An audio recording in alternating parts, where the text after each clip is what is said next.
Oke guys, ya kita ketemu lagi. Karena data nggak bisa bohong ya. Ini gue dengung-dengungin terus biar kita melakukan sesuatu ada datanya dulu gitu. Nggak bisa sembarangan berbicara dan hanya, apalagi terutama di saham ya, hanya sembarangan mengeluarkan data gitu loh. Contoh misalnya ada kayak gini-gini nih, isu-isu kayak gini misalnya di Goto kan. Perusahaan startup itu baru untung 20 tahun. Contoh kayak Amazon. Jadi kita bisa bilang Tokopedia punya prospek. Untung. Oke. Gue tuh udah, terus dia bandingin dengan Amazon gitu kan, Tokopedia. Gini loh. Problemnya itu bukan di startupnya. Ya. Ini contoh apa ya? Analisa-analisa yang menyesatkan di masyarakat gitu lah ya. Permasalahannya itu bukan di startupnya, permasalahannya itu di keuntungannya gitu loh guys, ya keuntungannya, labanya bukan di startupnya. Saya udah baca laporan keuangan Amazon ya, nanti gue share ya. Itu Amazon tuh perusahaan yang untung guys, ya ada keuntungannya jelas, ekuitasnya bertambah, jadi wajar harga saham naik. Goto dan Bukalapak itu perusahaan rugi gitu loh. Terus gimana lo bisa mengasumsikan bahwa dia bakal seperti Amazon? Nah, itu kesalahan berpikir pertama. Kesalahan berpikir kedua, kalau lo harus tunggu 20 tahun lo pegang saham Goto kan 20 tahun lagi dia baru naik, ya lo mending beli BRI aja. 20 tahun lagi itu sahamnya mungkin bisa naik, kekayaan lo bisa naik 400% mungkin di 20 tahun lagi. Lo ngapain harus nunggu 20 tahun tunggu situ Goto itu baru untung. Bukalapak, mending lo beli BRI aja, lebih jelas 20 tahun. Nanti aja kalau emang beneran dia udah untung baru lo masuk di situ. Kan nggak ada jaminan. Nah, ini logika yang menyesatkan ini ya. Apa ya? Analisa tujuannya sebenarnya yang menyesatkan publik awam gitu loh, masyarakat awam. Nah, jadi ya, kalau cuma gini loh guys. Terus ada lagi analisa kedua kayak begini. Wah, Goto itu kan misalnya, wah Goto itu kan valuasinya berapa triliun tuh, coba.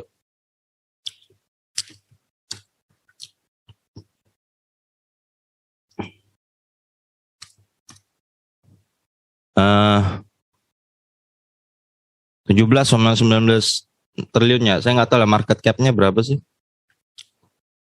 Ya.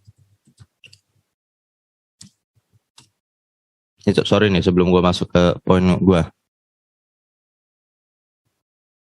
Nah, katanya ya 413 triliun lah. Pokoknya kira-kira gitu ya. Ini contoh analisa yang cara berpikir yang salah. Wah, Goto ini pasti sukses karena lihat aja tuh bisa sampai 413 triliun. Udah pastilah sukses.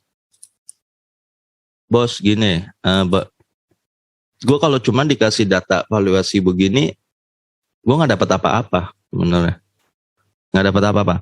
Apakah perusahaan yang nilainya 400 triliun lebih jago menghasilkan untung ketimbang yang warung tetangga lo yang cuma 20-30 juta? Belum tentu. Belum tentu. Siapa tahu warung tetangga lo lebih jago dari Goto atau Bukalapak dalam mencari laba. Warung tetangga lo, warung yang lo bisa mungkin beli rokok, beli kebutuhan yang mungkin valuasinya cuma 50 juta atau cuma modal 50 juta. Ternyata dalam setahun dia bisa menghasilkan 10 juta.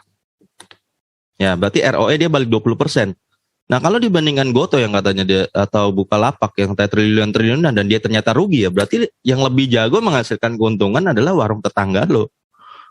Ini makanya jangan sampai kita ini terjebak di pemikiran yang salah gitu loh. Ya, pemikiran yang salah. Lebih jago warung tetangga lo menghasilkan keuntungan ketimbang yang katanya perusahaan valuasi yang triliun-triliunan modalnya katanya triliun-triliunan ratusan triliun ternyata rugi. Berarti lu itu perusahaan jelek. Benernya begitu guys, ya. Begitu. Jadi jangan sampai terpengaruh gitu loh data, cara membeberkan data yang menyesatkan gitu loh. Menurut saya nggak benar kayak gitu ya. Oke guys, hari ini gue mau bahas saham GJTL ya, sahamnya Pak Lo Keng Hong. Oke. Ya. Ini ya tempat naik turun. Sekarang gue mau bahas ya GJTL. Gajah Tunggal gitu ya, perusahaan ban Ya gue juga tertarik sih apa yang sebenarnya dilihat oleh Pak Lo Keng Hong dalam saham ini ya. Ekuitas 5,8 triliun 2018, 2019 6,12 triliun, ya benar 6,2 triliun, naik 6,35%. 2020 6,651 triliun, naik 9,8%. Nah ini lumayan wow di sini. Yang ini biasa. 2021 malah 2,25%. Berarti lagi turun ya 2021 kinerjanya ya. Gue lihat di 4 tahun ini kalau kita rata-ratakan kita dapat kenaikan 6%. Ya. Di mata gue ini biasa banget. Biasa. Nggak ada sesuatu yang mau standar ya. Memang harga saham lu nggak bakal turun tapi situ-situ aja sih menurut gue. Ya 6% naiknya tergolong progres lambat ya 6% itu ya.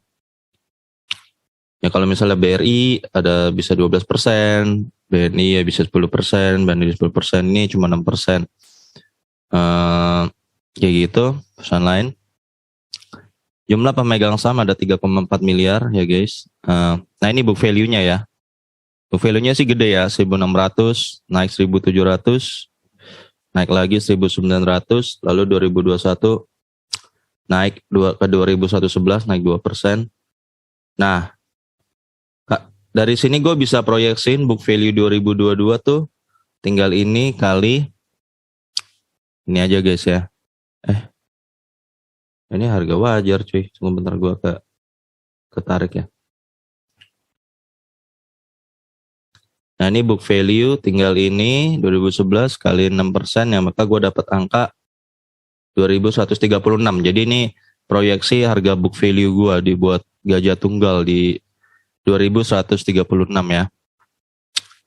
Harga rata-rata saham di real life ini 715, 2019 680 ya berkurang 4%, 2020 jadi 453 berkurang 33%, terus 2021 naik 77% balik angka 800 ya, lagi tinggi di 2021 book value-nya.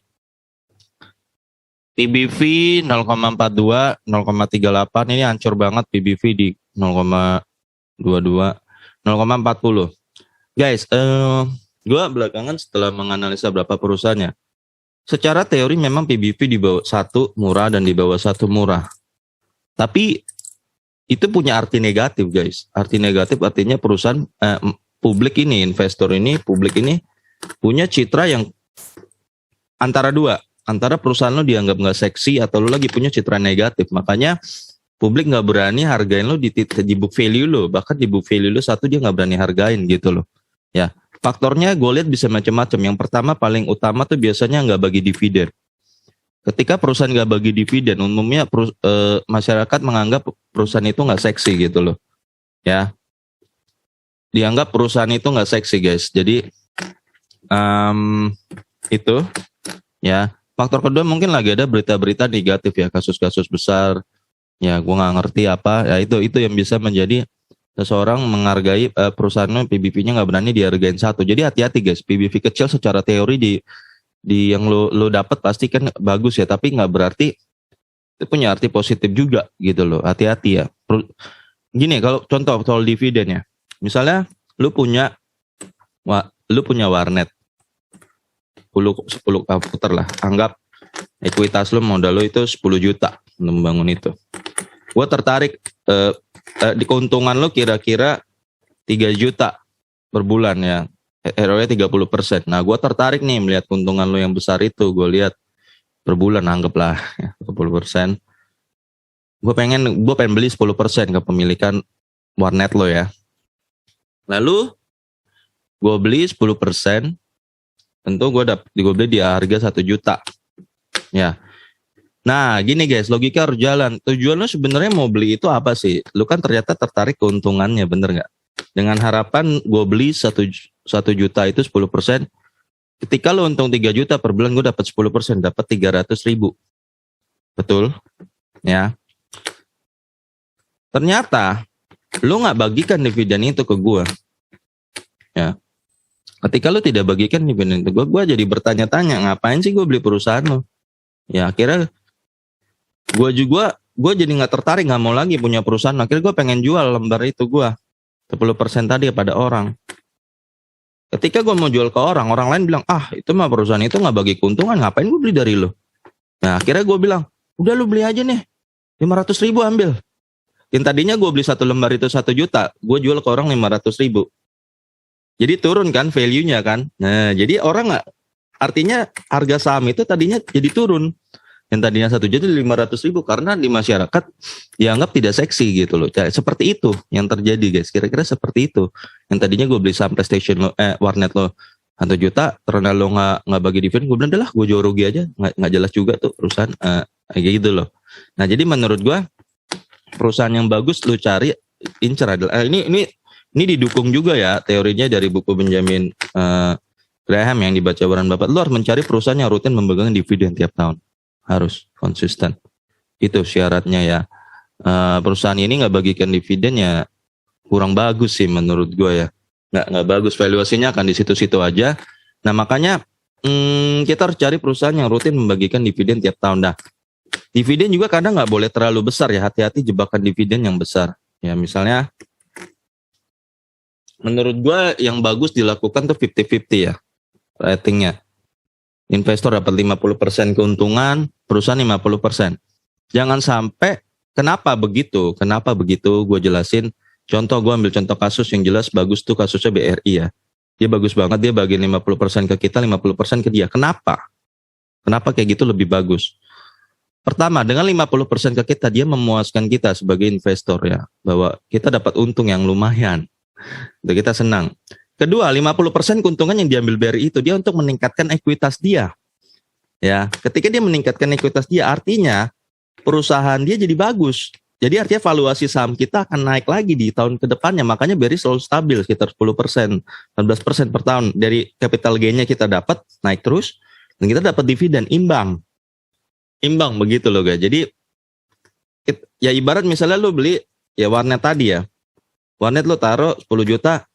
Dan lu dapat, anggaplah dia bagikan 50% ke gue. Jadi gue kan tadi dapat dividen 150.000 ya. Ya gue dapat 150. Tapi nah sisa keuntungannya dia lagi dia lakukan untuk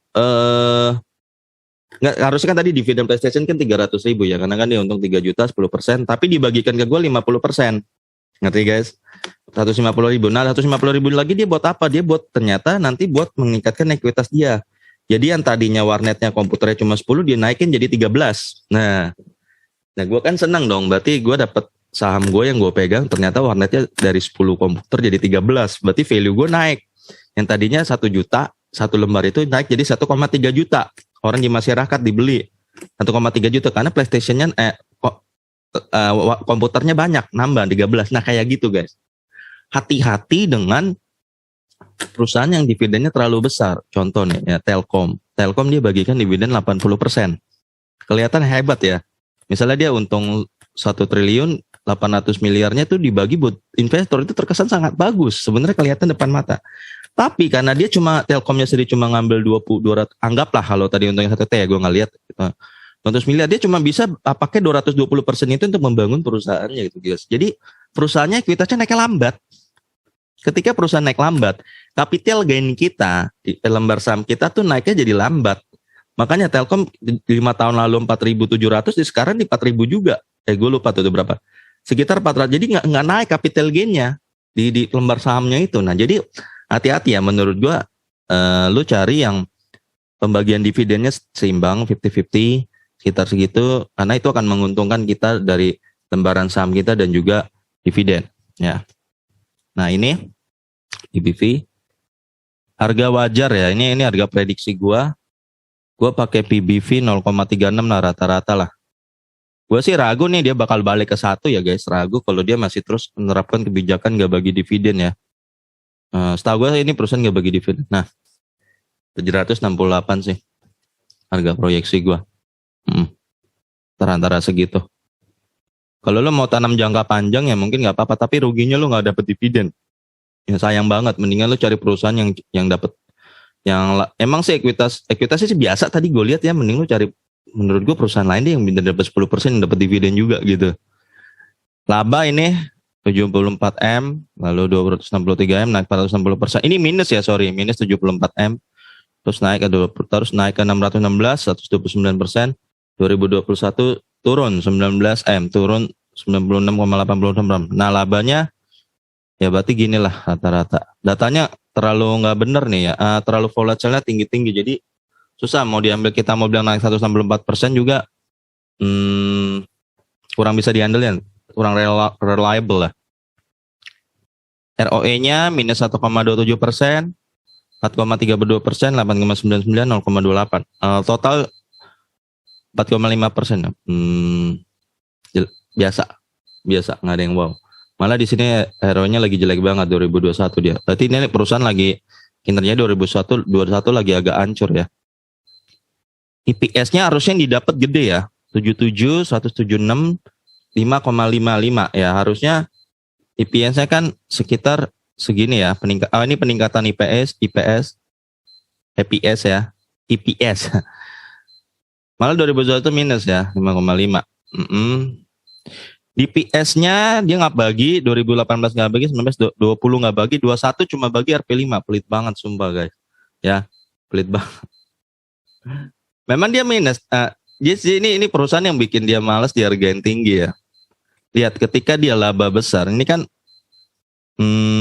ini DPS-nya, sorry mana tadi? Nih, persennya harusnya dia dapat, ini kan dia dapat keuntungan segini per lembar 77, dia malah nggak bagiin sama sekali loh ke kita. Ini waktu dia dapat gede 2020 paling gede, dia juga nggak bagiin. Nah, giliran dia cuma dapat 5 saat 2021, dia bagiin kita 10 ya, pelit banget. Memang sih kelihatan kayak 100%, 2 kali lipat ya, tapi kan kecil itu ya. Makanya dianggap nggak menarik gitu loh, dianggap nggak menarik sama orang. PER-nya 8 kali, sebenarnya kalau PER bagus ya 2,56. Terus sama, nah 2021 hancur banget tempatnya. 2026 pas harusnya PER 2 kali dia malah nggak bagi dividen, gila nggak guys ya? Menurut gua nggak tahu ya, nggak bijaksana banget sih menurut gua ya. Gua nggak ngerti. Ya minimal saatnya dia gede dia nggak bagi kita. Jadi buat apa? Maksudnya akhirnya investor sendiri malas menghargai dia juga di PBV 1. Ya, jadi ya harusnya ini kan harusnya dapatnya segini 39,0% ya, kalau lu bagi setengah ya harusnya kita balik dapat 15% saat itu. Kalau lu taruh ya, tapi nyata nggak dibagi ya akhirnya malas juga publik naruh duit di dia akhirnya kan kayak begitu. Nah, itu sih hasil penilaian saya ya guys ya.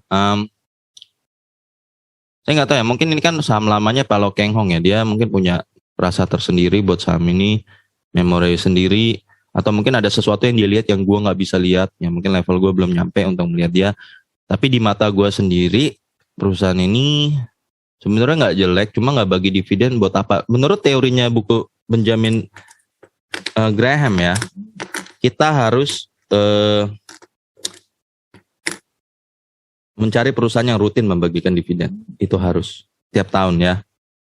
Oke, jadi itu sih. Jadi menurut gue, ya PBV-nya hancur karena dia tidak bagikan dividen ya. Perusahaan ini tergolong pelit menurut gue.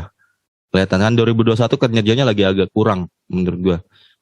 Jadi kalau gue pribadi ya masih banyak perusahaan yang bisa menaikkan ekuitasnya 10-14% dengan rutin memegang dividen tiap tahun. Ya menurut gue masih banyak itu di luar sana. Itu aja guys dari hasil penilaian gue atas perusahaan ini. Kita ketemu lagi video gue berikutnya karena data nggak bisa bohong.